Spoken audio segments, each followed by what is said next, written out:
అందరికీ హృదయపూర్వక నమస్కారాలు.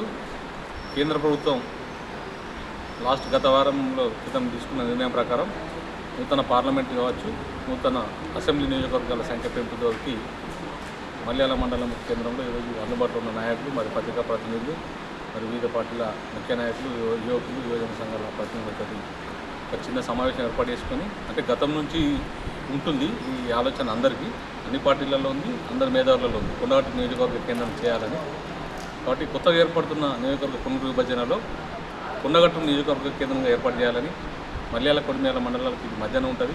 ఆంజనేయ స్వామి దేవస్థానం ఉంది. భౌగోళికంగా దీనికి సమీపంలో ఉన్న మండలాలను కలుపుకొని ఒక నియోజకవర్గాన్ని ఏర్పాటు చేయాలని విన్నవిస్తూ అందరం కూడా కార్యాచరణ కోసం ఈరోజు కూర్చోవడం జరిగింది, మాట్లాడడం జరిగింది. రెండవ సమావేశం 5వ తారీఖు నాడు పెడుతున్నాం, ఇదే మహాలక్ష్మి ఫంక్షన్ హాల్లో.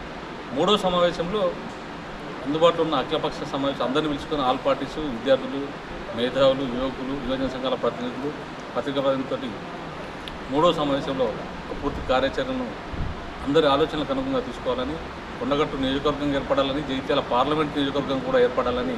ఎందుకంటే మాకు గతంలో చొప్పదండి చాలా దూరం అయిపోయింది, చివరి గ్రామాలు అయిపోయినాయి. మరి ఇప్పుడు కూడా అలాంటి పొరపాటు జరగకుండా కొండగట్టు నియోజకవర్గ కేంద్రంగా ఉండాలని అన్ని దేవస్థానాలు నియోజకవర్గ కేంద్రాలు ఉన్నాయి. ధర్మపురి కావచ్చు, వేములవాడ కావచ్చు, భద్రాచలం కావచ్చు, యాదాద్రి భువనగిరి కావచ్చు. కాబట్టి ప్రముఖ పుణ్యక్షేత్రం కాబట్టి కొండగట్టు కేంద్రంగా నియోజకవర్గం ఏర్పడేయాలని విన్నవించడానికి కొరకు, కార్యాచరణ కొరకు ఆల్ పార్టీ మీటింగ్ త్వరలో ఏర్పాటు చేయబోతున్నాం. ఈరోజు కూడా అందుబాటులో ఉన్న నాయకులు వచ్చారు. పత్రికా ప్రతినిధులందరికీ ధన్యవాదాలు.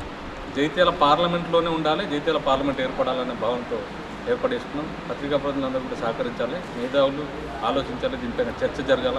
ఎందుకంటే అధికారులకు ఏమీ కలలు రావు, ఇది చేయాలి అది చేయొద్దని. వారి సొంత ఎజెండాతో కూడా రాజకీయ నాయకులు ఉంటారు, రాజకీయ పార్టీలు ఉంటాయి. కానీ మనందరి ఎజెండా మాత్రం కొండగట్టు నియోజకవర్గం ఉండాలని మరొకసారి కోరుకుంటూ అందరికీ ధన్యవాదాలు.